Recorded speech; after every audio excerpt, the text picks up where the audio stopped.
하나님 말씀 에베소서 5장 보겠습니다. 에베소 5장.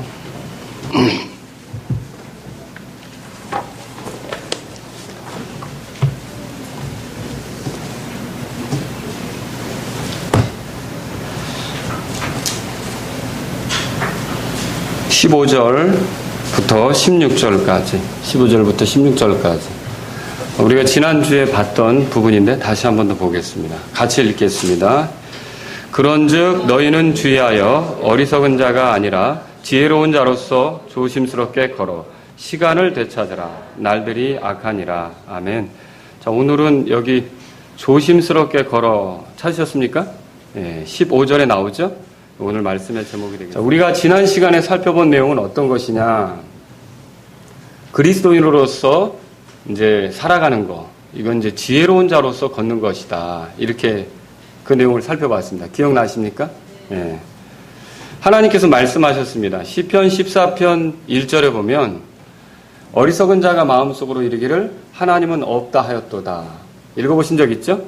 예. 어리석은 자가 누굽니까? 하나님을 존중하지 않는 사람입니다. 그러면 반대로 지혜로운 사람은 누굽니까? 하나님을 알고 하나님을 두려워하고 하나님을 존중하는 사람. 이 사람이 지혜로운 사람이다 라고 하는 거죠. 세상 사람들에게도 지혜라는 것이 있습니다. 그런데 이 세상의 지혜는 하나님의 지혜하고 다릅니다. 왜 세상의 지혜가 하나님의 지혜하고 다르냐? 세상의 지혜로는 하나님을 알 수 있어요? 알 수 없죠. 하나님을 알고 그분을 존중하고 그분을 두려워하며 사는 게 지혜인데 세상의 지혜로는 하나님을 알 수가 없다는 것이죠. 그러면 무엇이 하나님의 지혜입니까? 우리가 도대체 무엇을 통해서 하나님을 알 수 있습니까? 예수 그리스도를 통해서 하나님을 알 수가 있습니다. 그래서 성경을 읽어보면요. 고린도전서 1장 24절에는 그리스도는 하나님의 권능이시며 하나님의 지혜 이렇게 표현하고 있어요. 읽어보신 적 있으세요? 그리고 고린도전서 1장 30절에는요. 우리는 이제 뭐라고 그랬냐면 예수님에 대해서 고백하는 걸 예수님은 하나님에게서 나사 우리에게 지혜와 의와 여러분 읽어보셨죠? 성별과 구속함이 되셨다. 이런 말씀이 나온단 말이죠. 예수님께서 우리에게 지혜가 되신다. 그렇게 말하고 있다는 거죠. 뿐만 아니라 골로스 2장 3절 같은 데 보면 또 이렇게 써 있습니다. 예수님 안에는 지혜와 지식의 모든 보화가 감추어져 있다. 그럼 이거 뭘 말하는 겁니까? 예수님께서 바로 참된 지혜요, 하나님의 지혜요, 우리가 꼭 필요로 하는 우리 안에 보화가 되는 그런 지혜라는 거죠. 그러면 왜 예수님이 이렇게 지혜가 됩니까? 바로 예수님을 통해서 하나님을 알 수 있기 때문이라는 거죠. 여러분 그렇게 믿으십니까? 우리가 예수님을 통해서 하나님을 보기 때문에 예수님이 지혜가 되는 거죠. 우리는 그리스도를 통해서 하나님의 어떠하심을 압니다. 그분의 성품이 어떠한지를 알게 되는 거죠. 또 그분이 뭘 좋아하시는지, 그분이 뭘 싫어하는지, 그분이 뭘 원하시는지, 뭘 거부하는지를 예수님을 보면 알 수가 있다는 거죠. 또 우리는 그리스도 예수님을 통해서 하나님의 창조 목적을 보게 됩니다. 그렇지 않습니까? 자, 그리고 또 우리는 그리스도를 통해서 하나님의 심판을 보게 됩니다. 죄가 얼마나 하나님 앞에 심각한 것인지, 그리고 죄의 결말이 얼마나 끔찍한 것인지 이걸 그리스도를 볼 때 우리가 알게 되는 거죠. 만약에 죄의 결말이 그렇게 끔찍한 게 아니라면 예수님께서 십자가에서 우리를 대신해서 우리의 죄 때문에 죽으실 필요가 있었겠습니까? 없었겠죠. 그런데 거기서 예수님이 우리를 대신해서 죽어야 됐던 이유는 그만큼 우리의 죄가 하나님 앞에 끔찍한 것이고 그 죄의 결말이 너무도 비참하기 때문이다라고 하는 거죠. 그래서 우리는 그리스도를 통해서 죄가 얼마나 심각한지 하나님의 그 창조 목적이 있는데 그대로 빗나갔을 때, 그대로 살지 못하고 빗나갔을 때 하나님의 심판이 있다는 것, 이런 것들을 알게 되는 거죠. 근데 세상은 이걸 알아요, 몰라요? 세상에 하나님의 심판이 있다는 걸 알고 두려워합니까? 여러분은요? 두려워합니까? 이러니까 우리가 전도도 하는 거 아닙니까? 이러니까 우리가 예수님 믿으라고 하는 거고요. 그렇죠? 저희들은 세상이 알지 못하는 걸 지금 알고 있다는 거죠. 또 그리스도를 통해서 이제 하나님 앞에서 사람이 얼마나 약한지 그리고 얼마나 무능한지 이런 것도 알게 된다는 거죠. 사람의 실체에 대해서 더 잘 깨닫는 게 그리스도를 통해서 가능하다라고 하는 것이죠. 또 우리는 그리스도를 통해서 하나님의 구원 계획도 깨닫습니다. 그래서 예수 그리스도를 구주로 받아들인 사람이 장차 얼마나 영광스럽게 될지, 얼마나 하나님께서 원하신 목적대로 나아가게 될지, 이런 것들을 그리스도를 통해서 보게 되는 거죠. 저와 여러분이 자주 넘어지고 부족한 모습을 드러내고 말실수 많이 하고 어떤 행동에 주님 뜻대로 살려고 하지만 잘 안 되는 부분이 많아도 여러분과 저는 그리스도 안에서 하나님께서 우리를 어떤 위치에 세우시려고 하는지를 잘 알고 있어야 합니다. 하나님의 계획은 우리를 영광스러운 위치에 세우는 것입니다. 우리가 그리스도를 보면 이런 것들을 깨닫게 된다는 것이죠. 또 어떻습니까? 그리스도를 통해서 세상의 역사가 어느 방향으로 흘러가는지도 우리는 알고 있어요. 이 세상의 주관자는 실제적으로 누구입니까? 예, 겉보기에는 마귀가 통치하는 것 같죠. 물론 한시적으로 그가 세상의 왕노릇을 하는 건 맞습니다. 그러나 하나님께서 허락하시지 않았다면 마귀도 통치하는 건 불가능합니다. 그리고 마귀가 아무리 통치하는 것 같아도 궁극적으로는 하나님께서 모든 걸 뒤집어 엎고 질서 있게 정돈시키실 걸 여러분 믿고 있습니까? 우리 하나님께서 세상의 주관자시라는 거죠. 모든 걸 다스리시는 분이란 말이죠. 그래서 아무리 사람들이 어울려서 치고받고 하고 뭘 개발하고 쌓아 올리고 또 자기들끼리 머리를 맞대고 협회를 구성하고 모임을 만들고 은밀한 조직까지 구성해서 뭐 잘해보겠다고 으쌰으쌰 해도 궁극적으로는 그들의 도모대로 되는 게 아니라 하나님의 뜻대로 되는 걸 믿으십니까? 이걸 알고 있는 게 우리가 지혜라는 거죠. 그러니까 그리스도를 통해서 우리가 지혜롭게 되는 거고, 그래서 그리스도로 인하여 우리가 하나님의 지혜를 알게 되고 지혜 안에 거한다, 이렇게 말할 수 있는 거죠. 그런데 지난주에 우리가 살펴본 건 뭡니까? 15절에 다 같이 한 번 더 읽겠습니다. 시작. 그런즉 너희는 주의하여 어리석은 자가 아니라 지혜로운 자로서 조심스럽게 걸어. 자, 이렇게 지혜로운, 우리가 이런 지혜를 가졌다면 지혜로운 자로서 걸으라고 하는데 이게 무슨 뜻이냐는 거죠. 바로 그런 지혜로운 자가 되었다는 걸 입증해 보라는 거예요. 그래서 그런 지혜를 누리는 그런 사람답게 살아서 정말 지혜로움을 드러내 보라는 게 지혜로운 자로서 걸으라라고 하는 말이죠. 그럼 여러분 이렇게 지혜로운 자로서 걸으려고 할 때 정말로 필요한 게 무엇이냐? 조심스럽게 걷는 겁니다.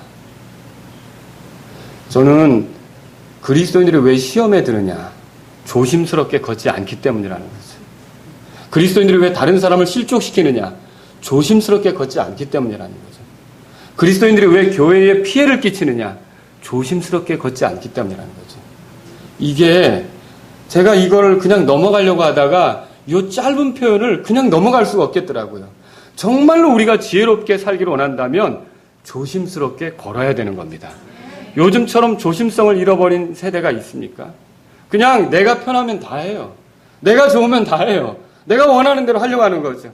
그런 영향을 받다 보니까 교회에서도 내가 하고 싶은 말 다 하는 거고, 내가 원하는 대로 하려고 하는 거고, 내 기분대로 터뜨리려고 하는 거고, 이게 다 뭐냐? 조심스럽게 걷지 않는 거라는 거죠.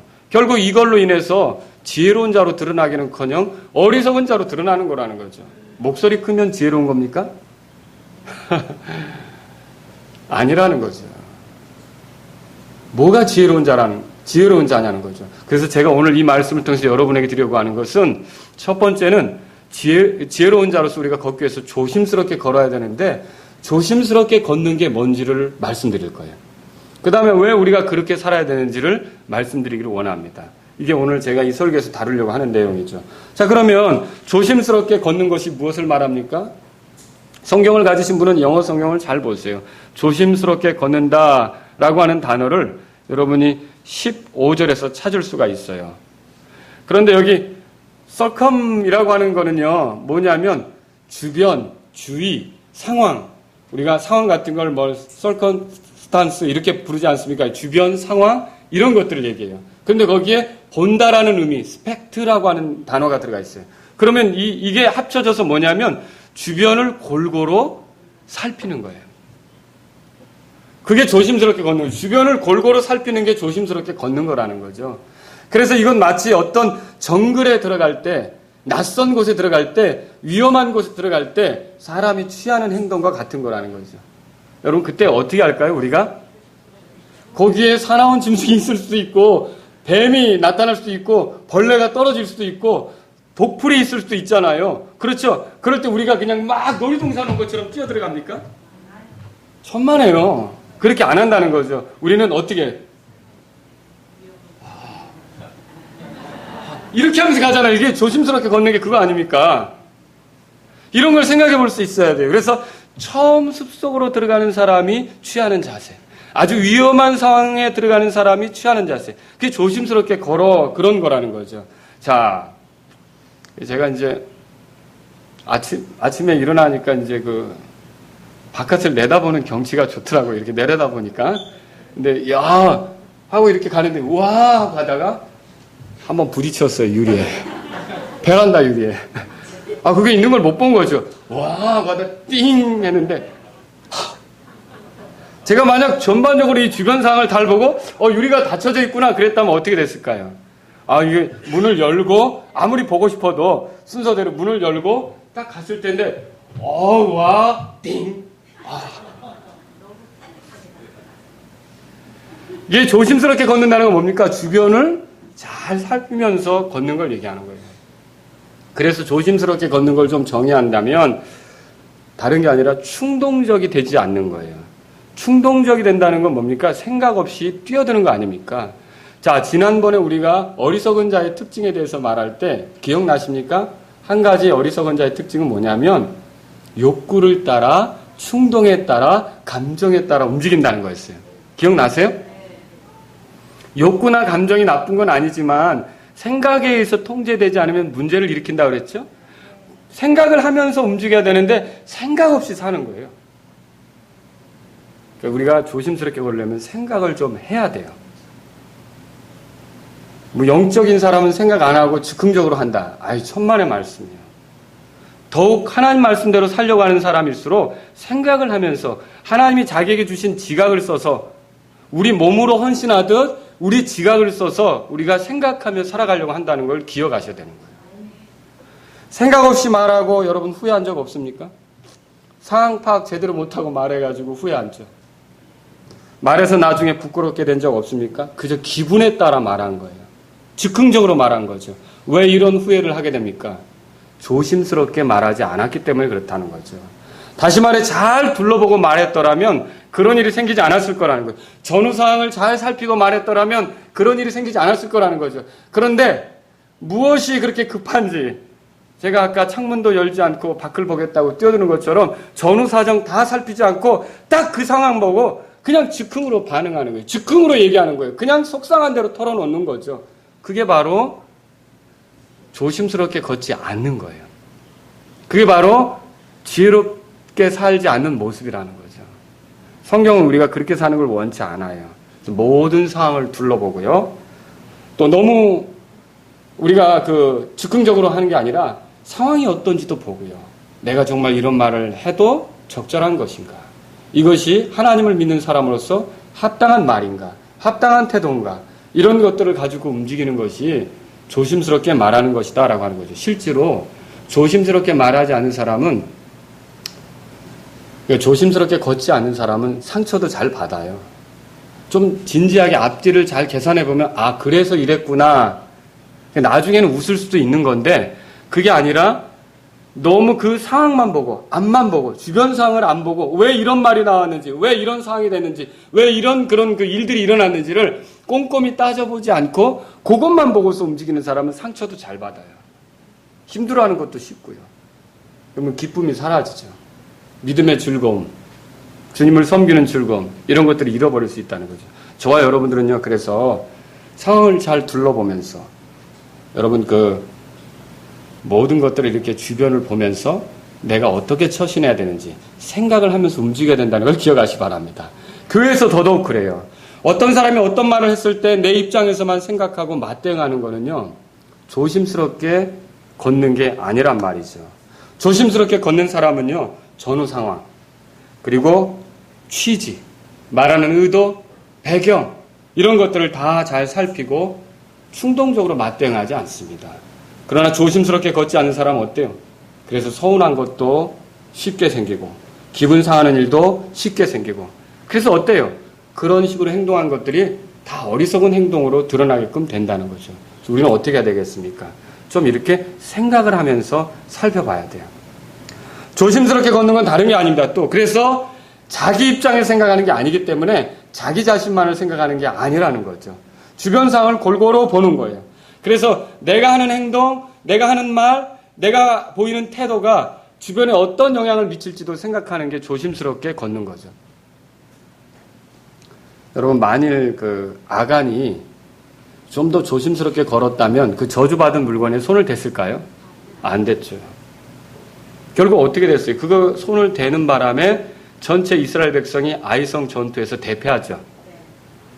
조심스럽게 걸었더라면, 좀 내가 혹시 이런 결정을 할 때 이게 민족에게 어떤 영향을 미칠지 생각했더라면, 자기만 생각하는 게 결국은 조심스럽게 걷지 않는 거예요. 이기적인 거 있죠. 내게 맞추라고 하는 거 있죠. 이게 아주 조심스럽게 걷지 않는 거라는 거죠. 여호사밧 알죠? 하나님을 잘 섬겼던 여호사밧. 이 사람이 조심스럽게 걸었더라면요, 바알을 숭배하는 아합의 딸과 자기 아들을 결혼시키지 않았을 거라는 거죠. 근데 이 여호사밧이 하나님 섬기는 것은 잘했지만 이 부분에 있어서 조심스럽게 걷지 않았기 때문에 결과적으로 자기 가문의 위기를 초래했어요. 아합의 딸이 자기의 후손들을 다 멸절시키려고 하는 그런 위기에 처하고 말았잖아요. 정말로 자기 그 집안을 생각하고 주변 사람들을 생각하고 자기 민족을 생각했더라면 이런 결정은 함부로 하지 않았을 거라는 거죠. 왜 그러느냐? 조심스럽게 걷지 않는 것은요, 자기중심적으로 걷는 거예요.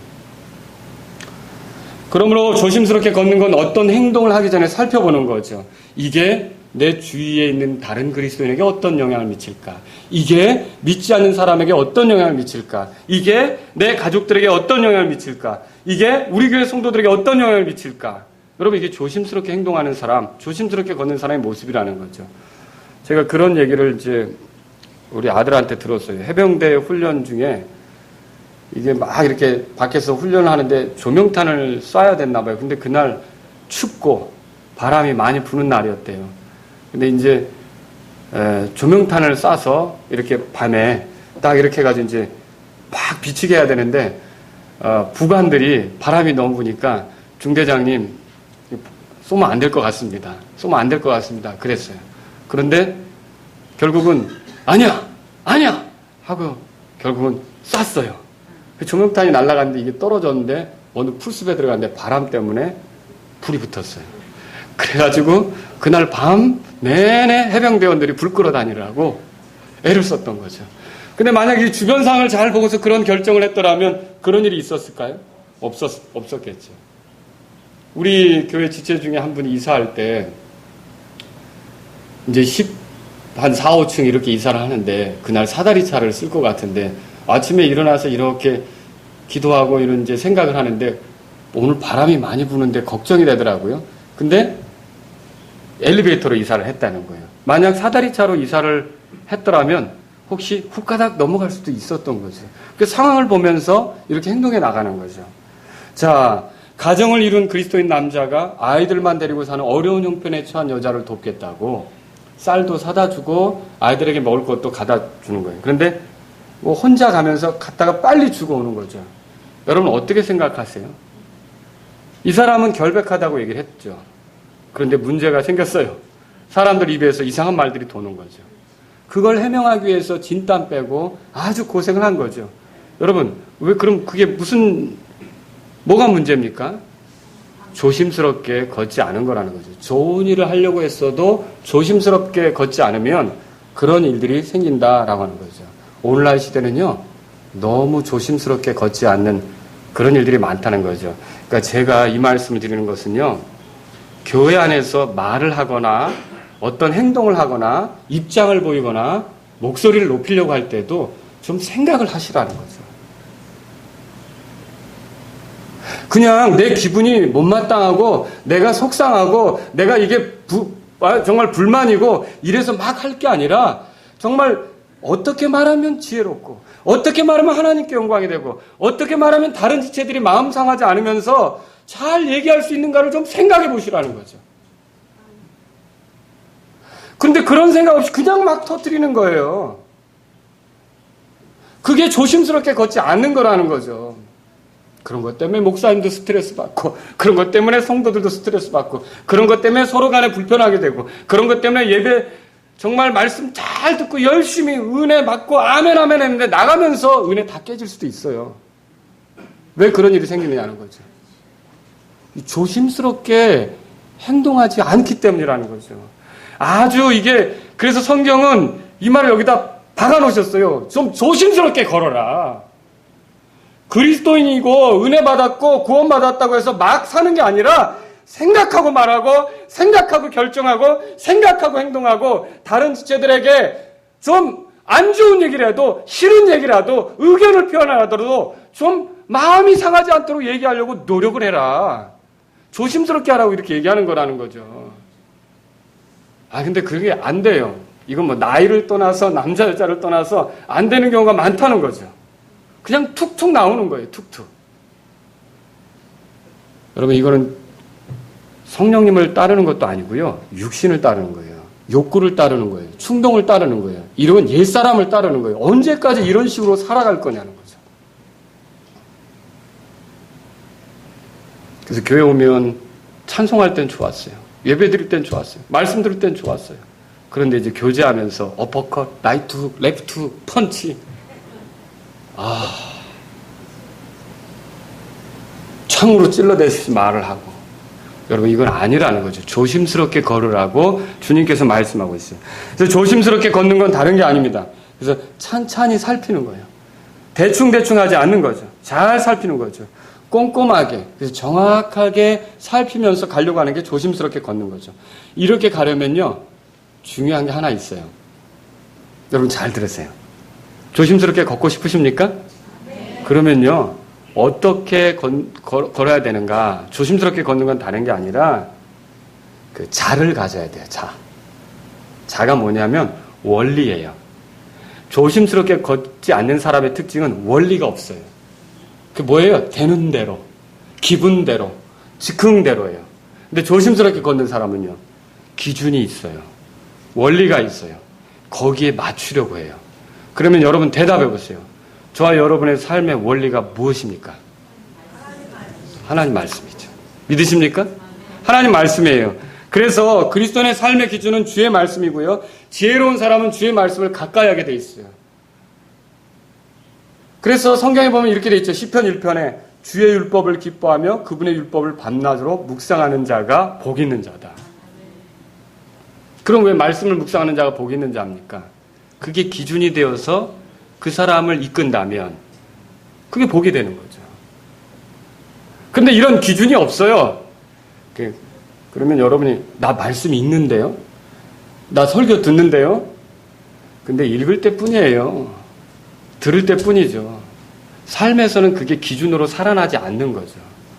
정말로 우리가 조심스럽게 걷기를 원한다면 내가 말할 때 이게 하나님의 말씀에 맞는 태도인가?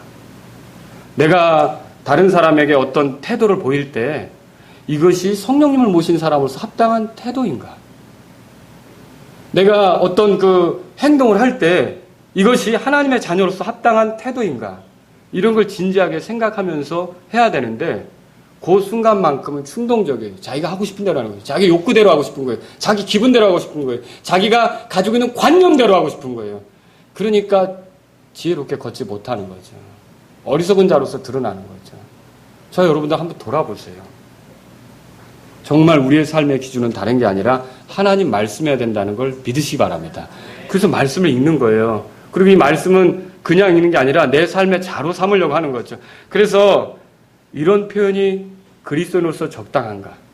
이렇게 말하는 것이 성령님을 모신 사람으로서 적절한가? 이렇게 내가 표현하는 것이, 이렇게 태도를 취하는 것이 천국을 소망하는 사람으로서 합당한가? 이런 것들을 생각해 보면서 여러분과 제가 어떤 행동을 하려고 하는 거예요. 그게 바로 조심스럽게 걷는 것이라는 거죠. 자, 이런 게 없는 사람은 어떤 거예요? 그냥 되는 대로, 기분대로, 관념대로, 경험대로, 느낌대로, 충동대로, 욕구대로 이렇게 하는 사람 뭐예요? 조심스러움이 없는 거죠. 결국 그런 사람들로 인해 여기저기서 문제가 일어날 수 있다는 것이죠. 자, 왜 조심스럽게 걸어야 합니까? 이제 이유를 설명할게요. 조심스럽게 걸어야 되는 이유는 다른 게 아니라 우리가 지혜로운 자로서 사는 것이 바로 그것이기 때문이에요. 지혜로운 자로서 사는 거죠. 참된 지혜가 뭐예요? 아는 것을 잘 적용하는 거라 그랬잖아요. 그죠? 자, 우리가 그 적용을 위해서라면 조심스럽게 걷는 게 필요하다는 거죠. 여러분, 만일 목사라면 성도에게 가르친 대로 살아가려고 해야 돼요. 그리고 교사라면요. 역시 자기 학생들에게 가르친 대로 살아가야 돼요. 그렇게 하지 않으면 참 지혜라고 할 수가 없죠. 여러분, 공감하십니까? 부모가 자녀를 가르친다면 가르친 대로 살아가야 되는 거죠. 그리고 우리가 그리스도의 증인으로서 세상 사람들에게 예수님을 전한다면, 예수님을 전하면 어떻게 될 건지를 얘기하는 거라면 거기에 걸맞는 삶을 살면서 예수님을 전해야 그게 지혜로운 거죠, 진짜로. 그렇지 않겠습니까? 그런데 예수님을 믿으라고 하지만 내 삶은 형편이 없다. 그럼 우리가 어떻게 지혜로운 자라고 할 수 있느냐는 거죠. 학생들에게 이렇게 해야 된다고 가르치지만 나는 실제로 그것에 대해서 관심이 없다. 그럼 어떻게 그걸 지혜로운 자라고 할 수 있느냐는 거죠. 만일 우리가 빛으로서 선한 행위를 열심히 한다면 궁극적으로 사람들이 우리 행위를 보고 하나님께 영광을 돌리게 될 거 아닙니까? 그런데 우리가 말하는 거하고 우리가 살아가는 것이 다르다면 사람들은 우리가 품은 지혜라고 하는 것을 조롱하게 된다는 거죠. 비난하게 된다는 거죠. 뭐 대단한 것 같지도 않으면서 저렇게 대단한 것 같이 말로만 떠든다 이렇게 얘기할 수밖에 없는 거죠. 이게 다 어리석은 삶이라는 거죠. 우리가 지혜로운 삶을 살기를 원한다면 우리는 그래서 생각하면서 내가 행동하는 게 이 주님이 말씀하신 거에 맞는가?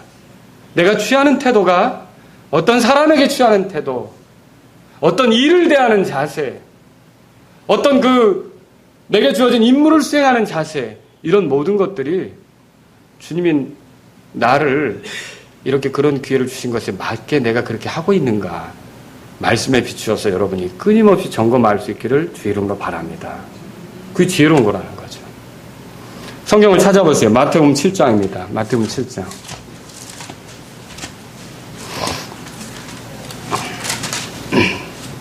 예수님이 가르치셨어요.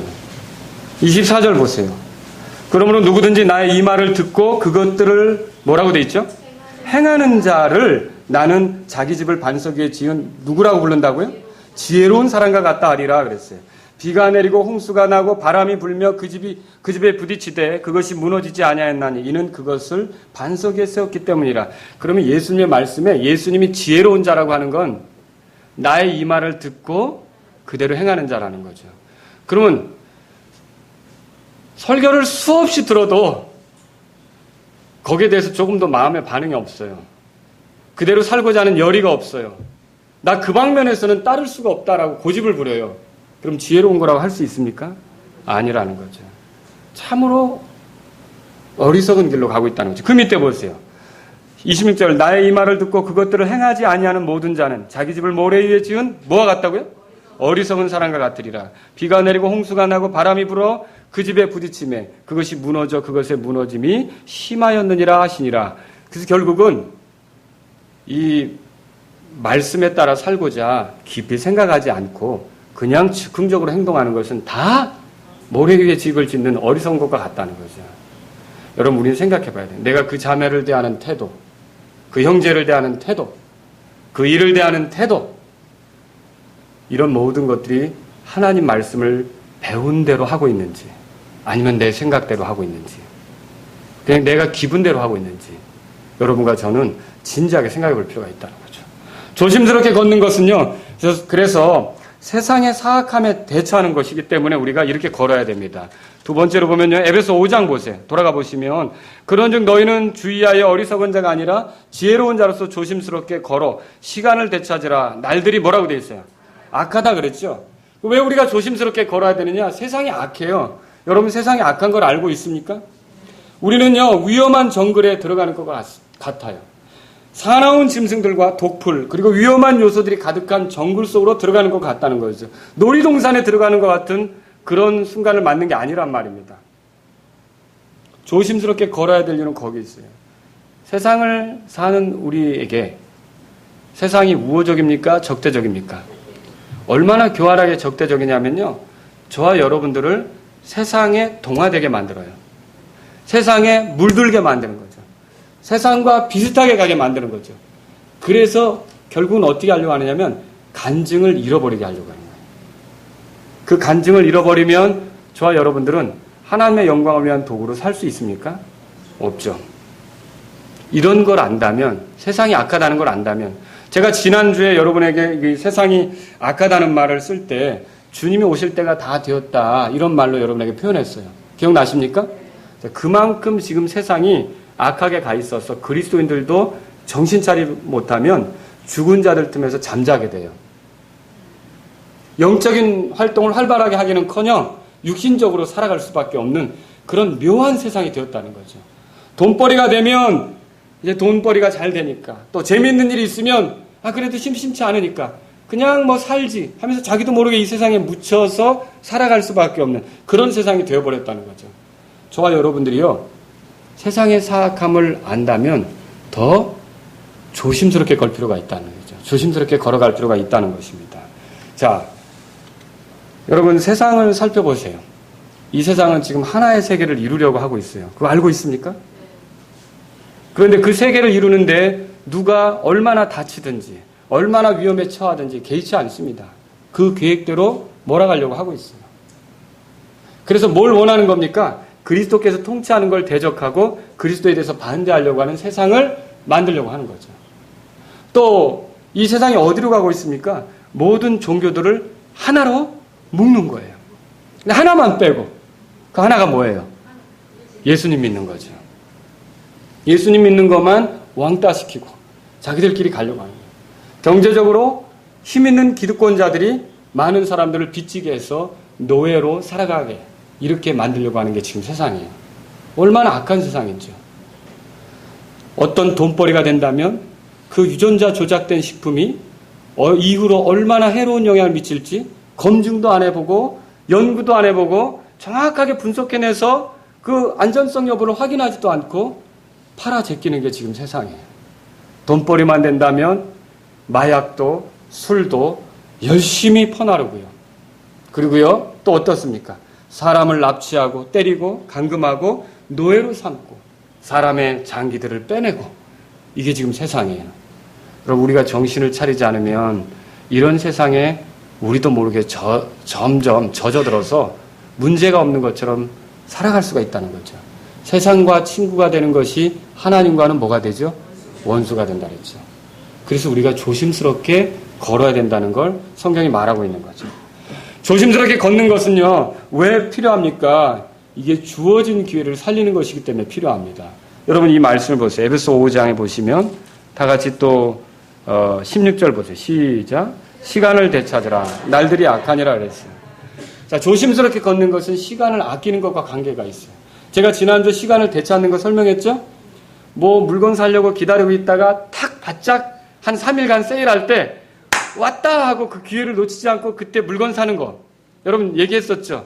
그런 것처럼 어떤 기회가 왔을 때 그 기회를 놓치지 않으려고 하는 게 시간을 되찾는 거예요. 시간을 사는 거죠. 자, 이걸 우리의 삶에 적용하면 이거야말로 내가 하나님의 영광을 위해 살아볼 기회다. 이렇게 생각하고 이 날들을 소중히 여겨서 주님을 위해 살려고 하는 게 시간을 되찾는 거죠.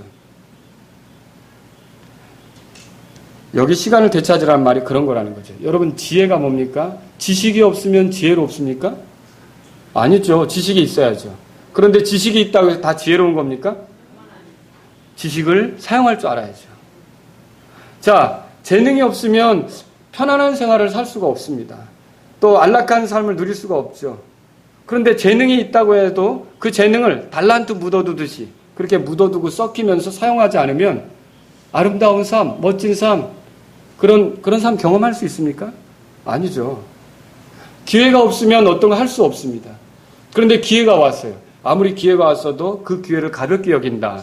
그러면 지혜롭게 세상을 살아갈 수가 있겠습니까? 어림없는 소리죠. 못한다는 거죠. 정말로 저희들이 여기서 시간, 기회를 얻어서 주님 앞에 살아가는 거라면 이걸 소중히 여기고 주님을 위해 살아볼 생각을 하시기를 주의 이름으로 바랍니다. 우리는요, 작은 기회들을 얻을 때가 있어요. 교회에서 섬기는 기회들을 얻을 때가 있어요. 여러분, 그때 이런 기회가 나에게 오다니 겸손하게 최선을 다하실 수 있기를 주의 이름으로 바랍니다. 지체로서 얻은 기회가 있어요. 조심스럽게 걸어야 되는 거죠. 생각해 보세요. 우리가 얻은 기회들은요, 만일 우리가 구원받지 못했다면 죽었다 깨나도 얻을 수 없는 기회들이에요. 인정하십니까? 우리가 얻은 기회들은요, 다시는 못 얻을 수 있는 그런 기회들이라는 거죠. 우리가 얻은 기회들은요, 누군가 그렇게 누려봤으면 하는 그런 기회들이라는 거죠. 그런데 우리가 이런 기회들을 가볍게 여기고 멋대로 살아간다. 조심스럽게 걷는 게 아니라는 거죠. 성경은 말합니다. 그러므로 내 사랑하는 형제들아, 너희는 굳게 서서 흔들리지 말고 항상 주의를 넘치게 하라. 너희 수고가 주 안에서 헛되지 않은 줄을 너희가 아느니라. 여러분, 우리에게 주어진 기회, 이거 정말 소중한 겁니다. 이걸 통해 하나님께 영광을 돌리려고 이 날들을 헛된 데 허비하지 않기를 주의 이름으로 바랍니다. 그게 조심스럽게 걷는 거예요. 기회에 대해서 조심스럽게 걷는 거죠. 이런 기회를 살리기 위해서, 이런 기회를 얻기 위해서 우리는요, 조심스럽게 걷는 게 필요하다라고 하는 거죠. 자, 이렇게 조심스럽게 걷는다는 말은 그래서 어떤 거에 빠져들지 않는 거예요. 어떤 거에 몰입하지 않는 거죠. 여러분과 저는 조만간 구원자이셨던 예수님이 심판하러 오시는 것을 맞이하게 될 겁니다. 알고 있습니까? 우리가 곧 그분을 만날 것이고, 우리가 이 땅에 살고 있지만 우리의 정체는 뭐냐? 이 땅에 대해서는 나그네예요. 그런데 조심성 없는 사람들은 어떻게 하냐? 그저 여기에 매료돼 있죠. 여기 빠져 있죠. 시간 가는 줄 모르고 세상 재미에 빨려 들어가죠. 여러분, 이건 조심스럽게 걷는 것이 아니다라고 하는 것이죠. 저와 여러분들은요, 주어진 모든 것들을 우리가 누리다가 내놓아야 될 것, 관리하다가 다시 털어야 될 것, 모두 다 그렇게 생각하셔야 돼요. 남는 건 하나예요. 남는 건 하나예요. 제가 제 아내를 사랑합니다. 아내도 저를 사랑해요. 우리가 서로 항상 밥 먹으면서 시합하죠. 누가 더 많이 사랑하는지 알아? 뭐 서로 질투나시죠? 샘나시죠? 그런데요, 그렇게 하더라도 제 아내도 제 곁을 떠나고, 아니면 제가 제 아내를 떠나야 될 때가 온다는 거죠. 남는 건 뭘까요? 예수님밖에 없습니다. 그럼 믿으십니까? 근데 우리가 이 귀한 분, 끝까지 모시고 갈 분, 끝까지 사랑해야 될 분, 끝까지 함께 가서 결국 그분 앞에 서게 되는 건데, 이분에 대해서 초점을 흐려갖고 이 땅의 것들에 마음이 빼앗겨가는 거예요. 매료되는 거죠. 제일 무서운 게 하나님이 주신 것들에 빠져서 하나님을 잊어버리는 거예요.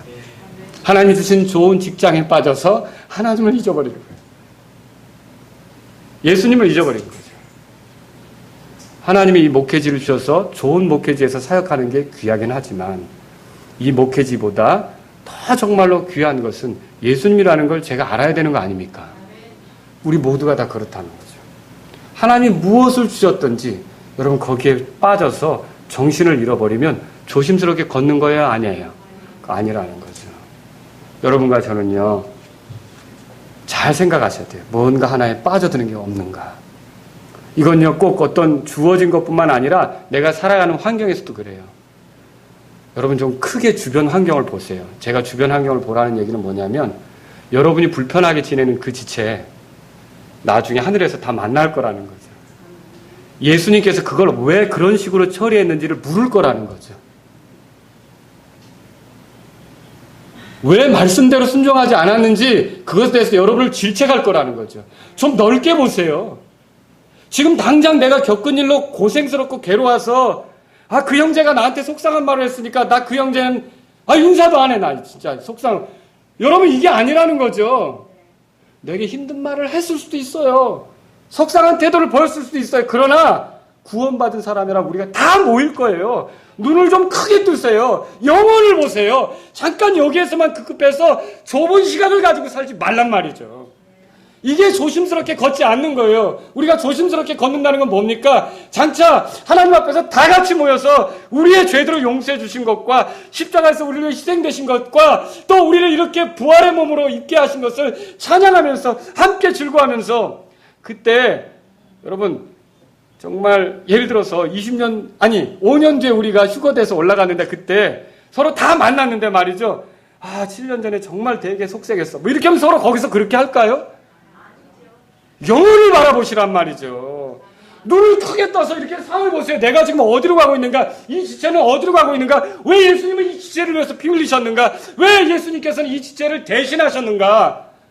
부족하고 약하고 모자라지만 하나님이 사랑하신 증거가 예수님 아니십니까? 왜 나만을 위한 예수님이냐는 거죠. 그 사람을 위한 예수님도 되는 거 아닙니까? 근데 나만을 위한 예수님처럼 좁게 생각하는 거예요. 예수님 나만 사랑하시고, 예수님 나만 위하시고, 예수님 나만 이해해 주시고, 예수님 나에게만 좋은 거 주시고, 눈을 좀 넓게 여세요. 그 사람에게도 예수님이 십자가에서 피 흘려서 죄를 덮어주신 거예요. 그렇게 덮어주신 사람을 내가 용서 못하고 좁게 하늘나라에 가서 볼지언정 여러분 이게 조심스럽게 걷지 않는 거라는 거죠. 조심스럽게 걷는 건 뭐냐면 눈을 넓게 여는 거예요. 주변 사람 하나님께서 하시는 일이 뭔지를 보는 거죠. 하나님은 때때로 그 형제의 말로 나를 다루실 때가 있어요. 좀 속상한 말이에요. 맞아요. 가슴 아픈 말이 될 수도 있어요. 그러나 가만히 돌아보면 다윗도 뭐라 그랬어요? 시므온이 저주할 때 주께서 허락하신 건데.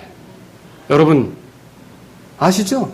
주님께서 허락하셨으면 거기서 불평할 게 뭐 있어요? 미워할 게 뭐 있어요? 속상할 게 뭐 있어요? 다 털어버리는 게 조심스럽게 걷는 거예요. 근데 계속 고집스럽게 걷는 것은 이게 말씀, 그 기준에 따라 걷는 게 아니라 원리에 따라 걷는 게 아니라 자에 따라 나를 맞추려고 하는 게 아니라 내 충동, 내 기분, 내 감정. 여러분이 감정만 섬기다가 끝날 것입니까? 우리가 섬겨야 될 건 우리 감정이 아닙니다. 내 감정에 충실하는 그리스도인이 아니라 주님께 충실하는 그리스도인이 되어야 하는 겁니다. 왜 자꾸만 주님 앞에서 엉뚱한 데 초점을 맞추려고 합니까? 내가 내 기준이 되고 나를 속이려고 하고 나를 또 섬기는 것처럼 다 소용없는 짓이에요. 저와 여러분에게 남는 것은 예수님밖에 없어요. 예수님을 더 얻으시려고 하고 예수님을 더 드러내려고 하고 예수님의 어떠하심이 더 밝게 드러나도록 하는데 초점을 맞춰가면서 산다면 우리가 그게 조심스럽게 걷는 거라는 거죠. 그런 삶을 살 수 있기를 주의 이름으로 바랍니다. 말씀을 정리합니다. 여러분 주님의 이 말씀을 들으셔야 돼요. 한마디로 말해 따라서 해보세요. 조심해라. 그냥 생각 없이 살지 말라는 거죠. 막 살지 말라는 거죠. 조심해라. 제발 조심스럽게 말해라. 제발 조심스럽게 행동해라. 한 가지만 보지 말아라. 상황을 다 살펴라. 까불대지 마라. 우쭐대지 마라. 내 멋대로 하려고 하지 마라. 조심스럽게 해라. 내 말을 듣는 자들이 너를 지켜보고 있다. 조심스럽게 해라. 내가 하는 행동, 내가 하는 말들이 아버지의 영광이 되기도 하고 아버지에 대한 이미지를 훼손시킬 수도 있다. 조심스럽게 해라. 충동적으로 말하지 마라. 감정적으로 움직이지 마라. 깊이 생각하라. 세상에 빠져들지 마라. 조심스럽게 걸어라. 낙담에 빠지지 않도록 조심스럽게 해라. 서운해하고 속상해하고 이렇게 주님 뜻대로 걷지 않으면서 이렇게 가지 않도록 해라. 조심스럽게 걸어라. 이런 것들이 다 주님 뜻대로 사는데 방해가 된다. 조심스럽게 걸어라. 여러분 오늘 주님이 우리에게 좀 조심스럽게 걷는 것에 대해서 말씀하고 있다는 거죠. 여러분 어떻습니까? 정말 지금 조심스럽게 살아가고 있습니까? 막 살고 있습니까? 오늘 진짜 생각 없이 막 행동했다면 오늘 밤 지혜로운 자로서 조심스럽게 걷기를 주 앞에 결단하시기 바랍니다.